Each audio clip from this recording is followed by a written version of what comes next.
Hello everyone and welcome to Hill Street. Today's story is So I Got a New Roommate Recently by Sadistic Torsion.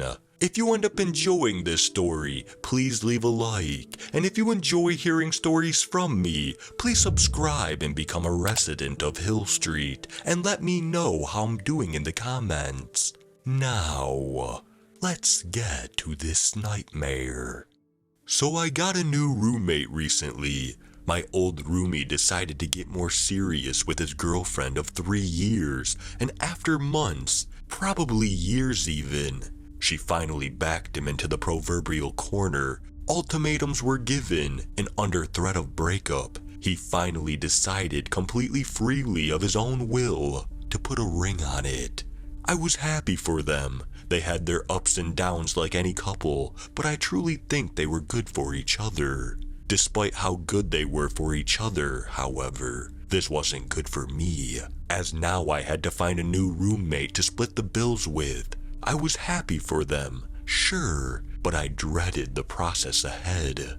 Jake, my old roommate, and I had known each other since grade school. And despite having our hiccups from time to time living together, we got on exceptionally well. Finding another person to cohabitate with that would be as awesome as Jake would be a daunting task. Nigh impossible. We grew up in the same small town together, and after high school we both decided to head off to the big city and leave our one-horse town in the dust.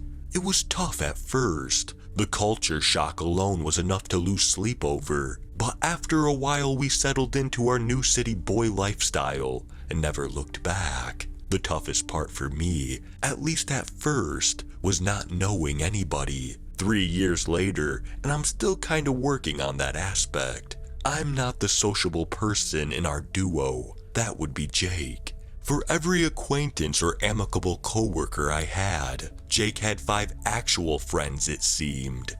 Back then we were kids, and I was the shy introvert, and Jake was the outgoing extrovert who adopted me. It's been him and me against the world ever since. Until a couple of months ago, that is. Rent was coming up, and despite all my attempts to find a new roomie, it was all for naught. I got desperate, really desperate. In my desperation, I may have done something bold, if not outright stupid. I posted an ad on a certain website. I won't name it here, but let's just say the page has a reputation for things of ill repute happening there, despite the website's good intentions. Do you follow? No? Craigslist. I posted an ad on Craigslist. I know, right? Like I said though, I was desperate.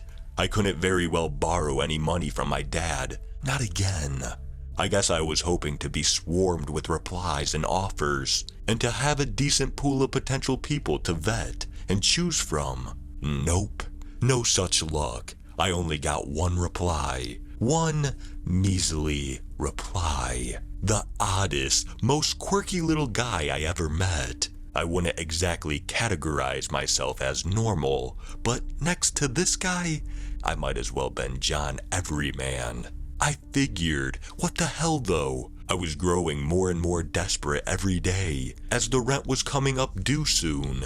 It seemed like I was stuck with the little guy now. He's about 4 foot 10 inches. That's about 147 centimeters for everybody rocking the metric system. And 110 pounds soaking wet, or somewhere close to 50 kilograms. His name is Ian, and he's a small, bitter little man.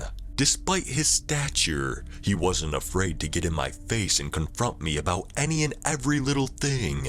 Within his first week living here, he'd already accused me of theft, spying on him, using too much hot water, having the volume on my TV up too loud, and about a dozen other petty little things. I'm no thief, and I could give a crap less about trying to sneak around to see what he's up to. The guy's personality is like sandpaper, and not the fine grit stuff either. I'm talking coarse and abrasive. He was a cop by profession, so I guess I just chalked it up to a trait of the job.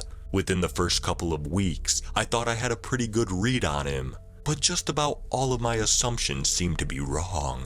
With him being such a small, rude little man, one would assume that he wasn't too popular with the fair sex. Wrong.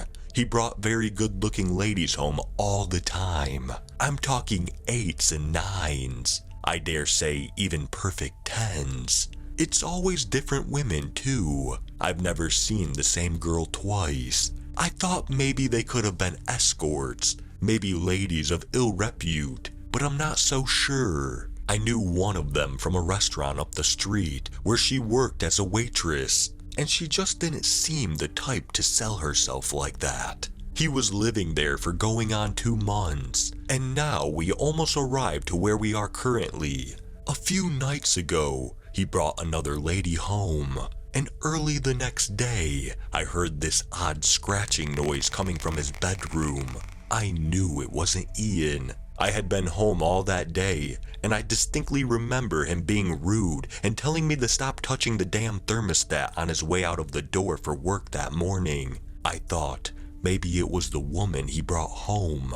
I never remember seeing her leave. I never see any of them leave. I guess I assume they always jet out in the middle of the night or early the next morning. When the scratching persisted for several hours, I decided to investigate. If we had some kind of rodent problem, then I needed to find out and tell the landlord ASAP. I put my ear to his door and heard something. I didn't know what it was. It was like this weird stretchy noise, like cords of rope twisting and stretching under tension, and it was accompanied by ever so faint groans. There's a big rule in the house, and that rule is to never go snooping. Ian vehemently reinforced this rule by telling me multiple times that if he ever caught me going through his stuff, it'd be the last stupid thing I'd ever did. While that may sound like some sort of veiled threat, I hadn't taken it as one. Not directly. Ian, being Ian, was saying rude, mean crap like this all the time. Thinking that we may have a pest problem, I decided to break this rule. I jimmied the door open with a screwdriver, and what I was face to face with made my blood turn cold. I popped the door open and was faced with an unfurnished bedroom. No bed, no shelves, no drawers, not a stick of furniture. I reached over for the light switch, but it seemed to be covered with duct tape, leaving it stuck in the off position. Upon opening the door to the room, the scratching and groaning had ceased, and I was immediately hit in the face by a wave of heat and humidity. I stood there several moments, my ears perked up to try and narrow down the noise. There was nothing. Absolute silence. When I stepped into the room, I noticed a faint, sickly sweet smell, as well as a clear sticky substance pooled on the floor. I walked a little further in, avoiding the group and hoping to hear whatever the hell it was that had brought me in here in the first place. And that's when I finally heard it again. It came from above me, and when I looked up, I was faced with something truly horrible. On the ceiling of the bedroom were dozens of silky-looking pods, the oldest of which had the dried husk of a woman barely visible from within them. They looked like dry, rotten mummies, the freshest of them, which contained several bodies, still withering from within. The one that seemed to be the most active contained the lady I had seen him bring home last night. Her face gaunt and her eyes blackened and sunken in. She still looked to be alive, though I didn't know how. Her eyes found me and pleaded in a look of stark terror, though I still didn't know whether she wanted me to free her or give her death. When she opened her mouth, I nearly peed myself. Inside were a score of eyes, little pebbles glinting in the light, and from within slowly emerged several long spindly spider legs, slowly emerging and spreading out and into her sunken cheeks.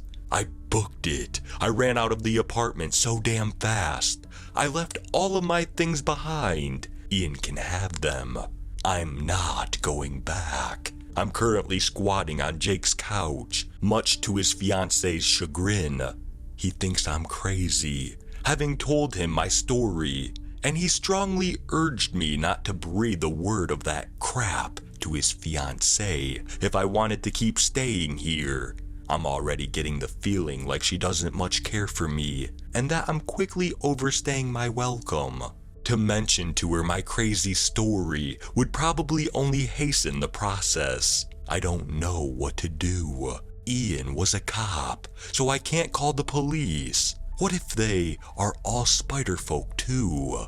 I'm posting this here in hopes that one of you can give me some advice. Maybe put me in contact with a monster hunter or even a pest control company that deals in large spiders. Like, really large. I've just looked about everywhere but Craigslist.